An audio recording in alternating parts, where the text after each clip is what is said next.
بسم الله الرحمن الرحيم والصلاة والسلام على أشرف المرسلين.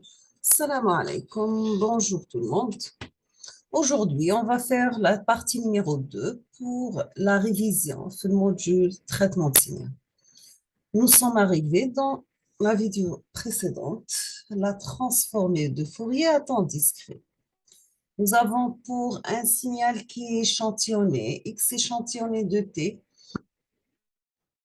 qui est défini par une somme qui varie de moins l'infini à plus l'infini, de x de n TE, TE c'est la période d'échantillonnage, par Dirac de t moins n TE. Si on passe maintenant à la transformée de Fourier de notre signal échantillonné, qui est grand X E de f, c'est la transformée de Fourier de x échantillonné de t, on peut la calculer par la formule suivante. C'est une somme variant de moins l'infini à plus l'infini de x n TE par exponentielle moins g de pi f n par la période d'échantillonnage. Si on va poser maintenant la période d'échantillonnage égale à 1, on aura la transformée de Fourier discrète. Donc, pour signal échantillonné x e de t, qui est la somme de moins l'infini à plus l'infini de x de n par Dirac de t moins n, tout simplement, sa transformée de Fourier devient grand X échantillonné de f. C'est la somme variant de moins l'infini à plus l'infini de grand X de f par exponentielle moins g de pi f n. Donc, si on va calculer grand X de f plus f échantillonné, on aura tout simplement grand X de f, car nous avons toujours la multiplication de la fréquence d'échantillonnage par la période d'échantillonnage égale à 1. Parce que la période, c'est l'inverse de la fréquence, et la fréquence, c'est l'inverse de la période. Maintenant, pour une représentation dans un intervalle entre moins la fréquence d'échantillonnage divisée par 2 et la fréquence d'échantillonnage divisée par 2, on peut la simplifier si on va poser notre période d'échantillonnage égale à 1 par le graphe suivant. Donc, on aura un intervalle qui varie entre moins 1,5 et plus 1,5.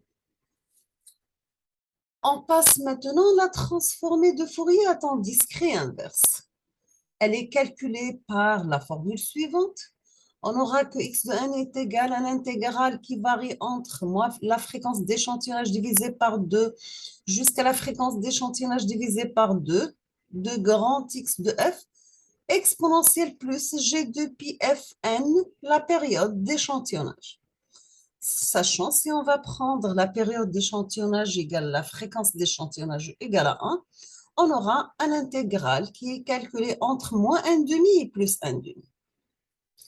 Maintenant, pour la transformée de Fourier à temps discret de x de n, le discret, notre signal discret, elle est définie par la formule suivante. Donc, c'est une somme variant de moins n jusqu'à plus n de exponentielle moins g de pi fn. Si on sort exponentielle g de pi fn et on calcule la somme, on aura la somme des suites calculée par la formule suivante. Donc, est égal à 1 moins exponentielle moins g de pi f de 1 plus 1 divisé par 1 moins exponentielle moins g de pi f. On peut sortir exponentielle moins g de pi f multiplié par 2n plus 1 comme facteur divisé par exponentielle g moins g pi f. Ça reste exponentielle g pi f 2n plus 1 moins exponentielle moins g pi f 2n plus 1 divisé par exponentielle gpf moins exponentielle moins gpf. On passe maintenant un petit rappel sur la transformée en Z. Nous avons que pour la transformée en Z, elle est calculée par la formule suivante. Donc, nous avons grand X de Z qui est égal à une somme variant de moins l'infini à plus l'infini de X de n par Z à la puissance moins n. Sachant que Z, on peut la remplacer par exponentielle G oméga. Oméga est égal à 2πf, bien sûr. Toujours, nous avons que Z, c'est une variable complexe. On peut la représenter par le cercle unitaire qui a comme les axes des X, nous avons la partie réelle. Les axes des Y, nous avons la partie imaginaire. Et oméga, c'est l'angle entre qui est situé à l'intérieur du cercle. Pardon. Donc, la transformée toujours de Z s'applique aux signaux discrets. Si on va prendre un exemple d'un signal discret, si nous avons x de n égale moins 7, 3, 1, 4, moins 8 et 5. Donc, nous avons que moins 7, c'est pour la valeur n égale à moins 2. 3, c'est pour n égale à moins 1. 1, c'est pour n égale à 0. 4, c'est pour n égale à 1. 8, moins 8, c'est pour n égale à 2. Et 5 pour n égale à 3. Donc, pour calculer la transformée en z de x de n, qui est égale à grand X de Z, elle est égale moins Z par Z à la puissance plus 2, plus 3Z puissance 1, plus 1 par Z puissance 0, plus 4Z moins 1, plus, moins 8Z moins 2, plus 5Z moins 3. On va prendre un autre exemple. Si on vous demande de calculer la transformée en Z de 0,5 à la puissance n par U de n, donc, c'est tout simplement, normalement, 0,5 à la puissance 0, plus 0,5 à la puissance 1, plus 0,5 à la puissance 2, etc. Puisqu'il est multiplié par un échelon, donc on prend seulement les valeurs positives à partir de 0 jusqu'à plus l'infini. Donc, qui est égal à x de n, on va la mettre x de n, donc c'est une suite géométrique. Pour calculer sa transformée en z, qui est égale à la somme de x de n par z à la puissance moins n, on aura une somme de 0,5 à la puissance n par z moins n. Donc, c'est tout simplement une somme de 0,5 z moins 1, le tout à la puissance n. Si on va prendre q égale à 0,5 à la puissance z moins 1, donc on aura que la transformée en z qui est égale à x de z, qui est égale à 1 sur 1 moins q, est égale à 1 divisé par 1 moins 0,5 z moins 1. Donc, tout simplement, c'est z divisé par z moins 0,5. Sachant que pour la région de convergence, il faut respecter la condition suivante. Toujours, nous avons la valeur absolue de z doit être supérieure à 0,5. Quelles sont les propriétés maintenant? Si nous avons x de n, c'est la fonction directe de n, c'est transformé en z égale à 1. L'échelon a pour transformer en z, z sur z moins 1. A à la puissance n par l'échelon u de n a pour transformer en z, z sur z moins 1. Moins a à la puissance n, u de n a pour transformer en z, z sur z plus 1.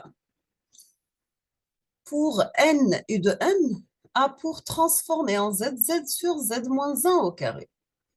Pour n multiplié par a à la puissance n, u de n a pour transformer en z, a z sur z moins 1 élevé au carré. A direct de n moins 1 a pour transformer en z, a z moins 1. Sachant que si nous avons la x de moins n a pour transformer en z, c'est grand X de 1 sur z. Si nous avons le retard, donc la transformée en z de x de n moins 1, 0, c'est tout simplement z à la puissance moins 1, 0 par x de z. La convolution, si nous avons y de z qui est égal à x de z, un produit simple par h de z. Si on va parler maintenant côté région de convergence, nous avons pour la région de convergence, premièrement, un signal de droité quand le plus grand pôle Pmax doit être supérieur à 0 et la région de convergence tend vers l'infini. Donc, on aura z en valeur absolue doit être supérieur au pôle maximal. Pardon. Toujours, on aura pour la région de convergence tout ce qui est en dehors de notre cercle Pmax.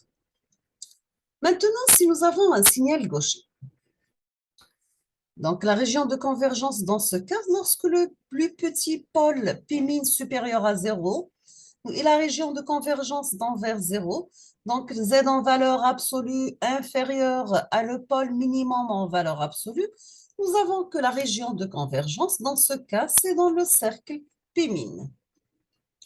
Pour un signal bilatéral, la région de convergence est un anneau de longueur finie, sachant que Z doit être compris entre la région de convergence pour un pôle maximal et la région de convergence pour un pôle minimal. On va faire une petite définition d'un signal à durée finie. c'est-à-dire x de z, ça transformé en z, doit être existé pour toutes les valeurs de z, sauf pour deux valeurs qui sont 0 et l'infini. On va parler maintenant sur la fonction de transfert. Nous avons la fonction de transfert pour un signal y de n qui est égal à une somme pour k variant de 1 jusqu'à grand N, de ak par y de n moins k, plus la somme de k varie de 0 jusqu'à n de bk, x de n moins k. Si on va appliquer la transformée en z, on aura c'est une somme de ak par z moins k, y de z, plus une somme de bkz moins 1, z moins k, pardon, x de z. Si on calcule h de z, qui est notre fonction de transfert, par exemple, d'un filtre, c'est toujours la sortie y de z divisée par l'entrée x de z.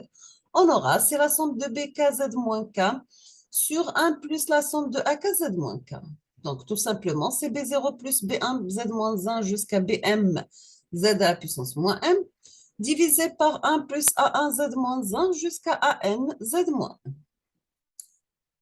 Nous avons un exemple. Si on vous demande de calculer la transformée en inverse de notre signal x de z qui a pour transformer en z1 sur z moins 0,25 par z moins 0,5.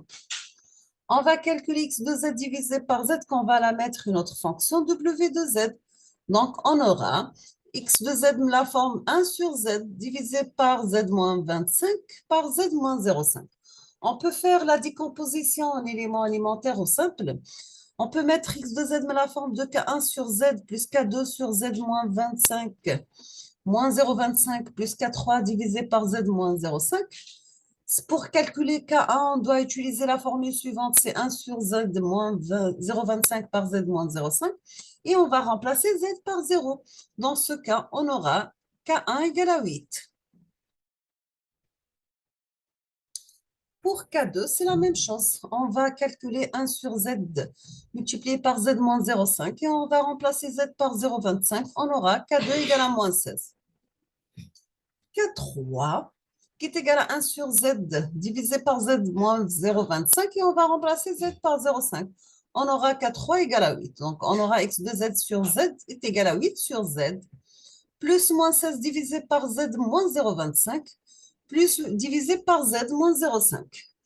Maintenant, on va multiplier par z pour avoir x de z de la formule suivante. On aura x de z égale à 8 moins 16z sur z moins 0,25 plus 8z sur z moins 0,25. Pour retrouver la transformée en inverse de x de n, on aura que x de n a pour transformer en z, z sur z moins 1. A de n, u de n a pour transformer en z, z sur z moins a. Dirac de n a pour transformer en z1. Dans ce cas, on aura x de n égale à 8, Dirac de n, moins 16 multiplié par 0,25 à la puissance n u de n, plus 8 par 0,5 n u de n. Maintenant, on passe à la partie filtrage pour les filtres RIF et les filtres RII. RII, ce sont les filtres à réponse impulsionnelle infinie et RIF, ce sont des filtres à réponse impulsionnelle finie. On va commencer à travers un petit exemple. C'est comment trouver la fonction de transfert H de Z. Si nous avons un signal pour les filtres RIF, la forme suivante, la sortie y de n est égale tout simplement à de x de n moins 1 plus x de n. Si on va calculer la transformée en z, on aura y de z égale à x de z, z moins 1 plus x de z. On fait sortir x de z comme facteur, on aura y de z égale à x de z par az moins 1 plus 1. Dans ce cas, on aura h de z égale à y de z divisé par x de z. Et on obtient que la y de z, c'est h de z multiplié par x de z. Donc, y de z qui est égal x de z multiplié par az moins 1 plus 1 qui est notre signal h de z. On aura dans ce cas h de z qui est égal à az moins 1 plus 1. Pour h de n, c'est tout simplement a Dirac de n moins 1 plus Dirac de n. sachant que A direct de n moins 1, 0 a pour transformer en Z, à Z moins 1, 0. Maintenant, pour les filtres RI, on aura pour la représentation du filtre le signal de sortie Y de n qui est égal à YN moins 1 plus X de n. On aura Y de Z égal à Y de Z, Z moins 1 plus X de Z. Dans ce cas, on fait simplifier les termes X et Y. On aura Y de Z moins A, Y Z par Z moins 1 qui est égal à X de Z. Y de Z multiplié par 1 moins A, Z moins 1 qui est égal à X de Z. Si on va calculer Y de Z divisé par X de Z, on aura 1 sur 1 moins A, Z moins 1 qui est égal à H de Z. Donc, H de Z égale à 1 sur 1 moins A. Z moins 1, on peut la mettre tout simplement par Z divisé par Z moins 1. Donc, si on va calculer H de N, c'est A à la puissance N, U de N, c'est la transformée de Z inverse. On passe maintenant à la représentation des filtres RIF et RI. Nous avons une constante, c'est toujours une multiplication. Voici le symbole utilisé pour l'addition, c'est cercle, vous trouvez plus. Un carré ou un recte à l'intérieur, vous avez Z moins 1, c'est le retard. Si vous avez la formule de Y de N égale à AX de N moins 1 plus X de N, tout simplement, c'est un filtre RIF qu'on peut le représenter par le graphe suivant. On peut dire que c'est un filtre récursif d'ordre 1. Il a pour réponse impulsionnelle finie. Maintenant, si nous avons Y de N égale à YN moins 1 plus X de N, sa représentation à travers, avec des additionneurs, des constantes et des blocs de retard, c'est un filtre non récursif d'ordre 1. Il a pour réponse impulsionnelle infinie.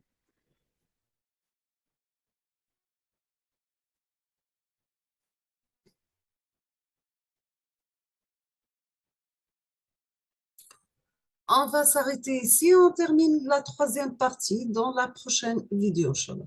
Donc, je vous remercie infiniment pour votre attention. Comme toujours, n'hésitez pas si vous avez des questions. Et à la prochaine vidéo, Inch'Allah. Merci beaucoup.